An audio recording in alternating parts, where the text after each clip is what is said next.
तामिळनाडूमध्ये मोसम लय भयंकर खराब झाला आहे भावांनो. सकाळपासनं पाणी चालू आहे, अजिबात थांबत नाही आहे पाणी.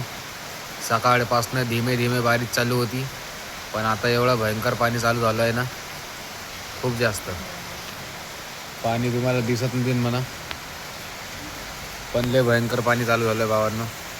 रात्रीचे 8:30 वाजलेत, पण मला एक मंदिर भेटलं आहे, साईबाबाचं मंदिर आहे. त्या मंदिरात इथं बघा बिस्तर लावला माझा मी, हे माझी बॅग आहे, बिस्तर लागला आहे. इथं साईबाबा बसल्यात, हे बघा साईबाबा दर्शन होतात तुम्हाला. इथं आपले गणपती बाप्पा बसले आहेत, इथं हनुमानजी आहेत, तिथं साईबाबा आहेत. आणि रात्रीची साईबाबाची पूजा चालू आहे. 8:30 वाजलेत आता. आणि ह्या पुजारींना आम्हाला जेवण पण दिले. इडली आणली होती, इडली आणि चटणी होती, ते खाल्ले भावांना आता.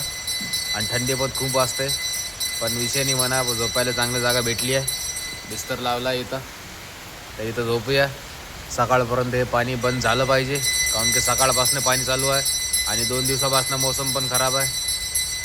तर सकाळपर्यंत हे पाणी खुललं पाहिजे. आभाळ महादेवाला प्रार्थना आहे आपली.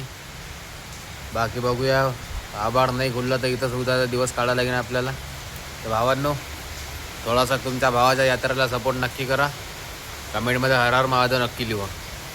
हर हर महादेव, जय श्री महाकाल.